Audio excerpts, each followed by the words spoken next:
Hi everyone. तो आज का वीडियो स्टार्ट करने से पहले मैं एक चीज़ क्लियर कर दूं कि ये जो आप सबसे बड़ा कैंडल देख रहे हो लास्ट के 10 मिनट्स में ये हुए हैं, ठीक है। 5 या 10 मिनट्स में हुए हैं क्योंकि 3:30 के बाद से ये बना है।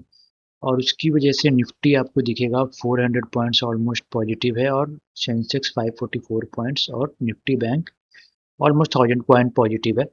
और बट यहाँ पे आप निफ्टी फ्यूचर का जो आप देखोगे ना, पॉजिटिव जो प्राइस है वो ओनली 200 पॉइंट्स। तो इतना गैप कभी फ्यूचर्स और इंडेक्स में इतना ज़्यादा गैप नहीं दिखा है, जो कि ऑलमोस्ट 180 या 70 पॉइंट्स का गैप है, ठीक है। तो ये कुछ न्यू पॉलिसी आया है उसकी वजह से हुआ है, या फिर कुछ निफ्टी का ग्लिच है जो ऐसा हुआ है। मतलब वो अभी कल एक बार ओपन होगा मार्केट तो पता चलेगा। तो आप 5 मिनट्स का चार्ट लगाओगे तो कल मैंने बोला था कि अगर ये मार्केट आज अच्छा गैप अप ओपन हुआ, ये जो गैप अप ओपन हुआ है उसके बाद ट्रेड भी अच्छा हुआ, ठीक है। ये गैप अप ओपन हुआ, पहला कैंडल निगेटिव बना, फिर इसका स्लो एंड स्टडी जैसे ही ये फिबोनाची लेवल जो मेरा है वो क्रॉस किया, उसके बाद फिर ये पहला टारगेट 602 जो था मेरा ऑलरेडी मार्क किया हुआ वो आया। फिर उसके बाद यहाँ से सेलिंग आया। तो अगर जो यहाँ पे 5 में ट्रेड किया होगा उसको यहाँ पे ज़्यादा पॉइंट तो नहीं मिला होगा, पर ठीक है, मतलब ट्रेड बनता है। लेकिन हाँ, बट यहाँ पे जो जो नया रूल आया है CAS करके, तो ये जो कैंडल आपको यहाँ पे जो भी सेल किया होगा, ये कैंडल क्लोज हो गया 315 में, ठीक है।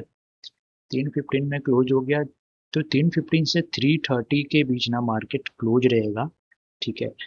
एक्चुअली FNO क्लोज रहेगा।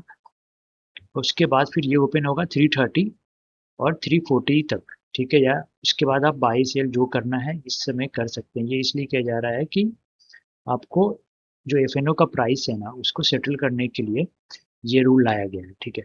तो अभी ये जो इतना बड़ा कैंडल बना है, ये ग्लिच है या कुछ फॉल्ट है, क्या है? अब तो ये कल आए, कल एक बार ओपन होगा मार्केट तो ही पता चलेगा। और इस समय के आपको मैं एक बार प्रीमियम भी दिखा देता हूँ। मैं क्यों ऐसा बोल रहा हूँ कि ये टाइम पे ऐसा क्यों हुआ है, और ये हर जगह हुआ है, निफ्टी बैंक में भी हुआ है, निफ्टी में भी हुआ है। तो मैं एक बार आपको 24,600 का कॉल दिखा देता हूँ। जिस हिसाब से ये मूव किया है ना, ऑलमोस्ट 24,571 से 200 पॉइंट का, उस हिसाब से इसको कम से कम ये जो 45 रुपीज़ का कॉल है ना, ये कम से कम 150 160 हो जाना चाहिए था, पर हुआ नहीं। तो वही मुझे लग रहा है ये जो ऑप्शंस में जो बिल्कुल भी प्राइस नहीं दिखा रहा है, तो कुछ ग्लिच है कि क्या है, अभी कुछ क्लियर नहीं हो पाया है। तो वो कल ही पता चलेगा अभी, ठीक है। तो अभी देखते हैं कि कल क्या करना है। अगर ऐसा सिचुएशन है तो कल क्या कर सकते हैं, एक बार 15 मिनट्स में आ जाते हैं। तो कल कुछ मत करना, एक बार प्री ओपन हो जाने देना मार्केट, ठीक है। एक बार प्री ओपन हो जाने देना मार्केट। और फिर एक चीज़ और मैं आपको दिखाऊं, अगर मैं इसको आज के लिए सिर्फ मैं फ्यूचर्स में देखता हूँ प्राइस, तो ये बहुत अच्छी बात है कि निफ्टी जो है, निफ्टी का जो क्लोजिंग है वो मुझे चाहिए था 24,500 के ऊपर, और 610 के ऊपर ये क्लोज दिया है, ठीक है। आप ये देखोगे 24,664, तो मुझे ऐसा लगता है कल इसी के आसपास खुलना चाहिए निफ्टी 50 का इंडेक्स वाला भी, ठीक है प्राइस।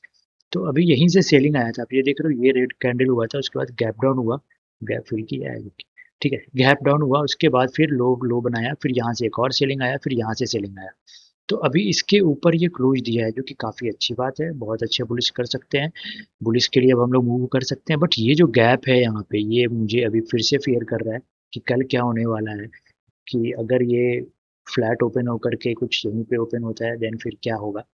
तो नेक्स्ट जो मुझे टारगेट लग रहा है नियर बाई, एक छोटा सा हर्डल है 24,705 से लेके 24,750, और फिर उसके बाद ये, तो ये थोड़ा छोटा हर्डल है। उसके बाद फिर मुझे नेक्स्ट जो मेन आ रहा है जो टारगेट, वो आ रहा है 24,975 से 25,000। तो ये टारगेट आने वाला है, बट मुझे नहीं लगता है कि ये एकदम से ऐसा आएगा। ये अभी थोड़ा सा यहाँ पे टाइम पास करना चाहिए, या फिर ये गैप फिल करना चाहिए, फिर ऊपर जाना चाहिए। तो देखते हैं कल का मार्केट में, मतलब आज का क्या ये एनालिसिस करूँ इसमें, ठीक है। ये चीज़ इसमें भी नहीं हुआ है, सब में हुआ है। ये चीज़ मैं आपको एक बार बैंक निफ्टी में भी दिखा देता हूँ कि क्या हुआ है। ये देखो बैंक निफ्टी में भी कितना बड़ा ये मूव किया है आफ्टर 330 जो ओपन हुआ है, ठीक है। तो ये कुछ ना कुछ तो ग्लिच ही है, निफ्टी बैंक निफ्टी सेंसेक्स तीनों में कुछ ग्लिच ही होगा तभी ऐसा आया है। तो बैंक निफ्टी का फ्यूचर्स ही देख के मैं आपको एक बार बता देता हूँ कि क्या हुआ है इसमें, ठीक है। तो मैं इसको 1 घंटे पे ले आता हूँ। तो अभी जो नेक्स्ट, मुझे ऐसा लग रहा है, मैं ज्यूम कर रहा हूँ कि कल ऐसा ही कुछ मार्केट ओपन होगा, ठीक है, कि इसी रेंज में कहीं पे ओपन होगा। और फिर स्लो एंड स्टडी अगर ऊपर गया तो ठीक है, प्राइस एक्शन बनाते हुए, ठीक है। तो कल बैंक निफ्टी अगर इसके ऊपर निकलता है 58,000 से लेकर 58,100 के ऊपर निकलता है तो बाइंग आ सकता है। पहला टारगेट आ जाएगा 58,200, फिर आ जाएगा टारगेट 58,400, और फिर ऊपर 58,600। तो बैंक निफ्टी का मुझे यही लग रहा है, और तो ज़्यादा कुछ लग नहीं रहा है फिलहाल। मतलब मुझे ऐसा लगता है कि 4-5 दिन रुक जाइए, ये भी कैटलिस्ट रुक जाइए कि कैसे क्या नया रूल के कारण जो भी प्राइस मूव कर रहा है। तो सेंसेक्स में आप देख रहे हो ना, ये जो लास्ट जब 10 मिनट्स के लिए खुला मार्केट उसमें नेगेटिव हुआ है, ठीक है। तो इसलिए लग रहा है, मुझे लग रहा है थोड़ा सा प्राइस जो है कुछ तो ग्लिच के कारण ये प्रॉब्लम आई है निफ्टी बैंक निफ्टी में। तो अभी सेंसेक्स में क्या करना है, अगर ये प्राइस निकलता है ऊपर 78,800 के ऊपर तो फिर एक टारगेट के लिए आप कर सकते हो 78,900 के लिए। फिर उसके बाद मैं देखता हूँ कौन सा नया टारगेट आ रहा है। 78,900 और फिर 79,000 का आपका ये लेवल लगा हुआ है। उसके बाद फिर एक छोटा सा हर्डल है 79,200, और फिर 79, एक ये छोटा सा हर्डल है 79,200 के आसपास, और फिर ये 79,380 से लेकर 400 तक जा सकता है। तो यही रहा है, मतलब मैं इसमें और इसमें क्या ही बताऊँ आज इसमें भी। मतलब अगर आपने सेल किया होगा, मतलब पूरी तरह से इतना बड़ा कैंडल बनेगा, पूरी तरह से साइडवेज ही हो गया, आप देख रहे हो पूरी तरह से साइडवेज हो गया मार्केट।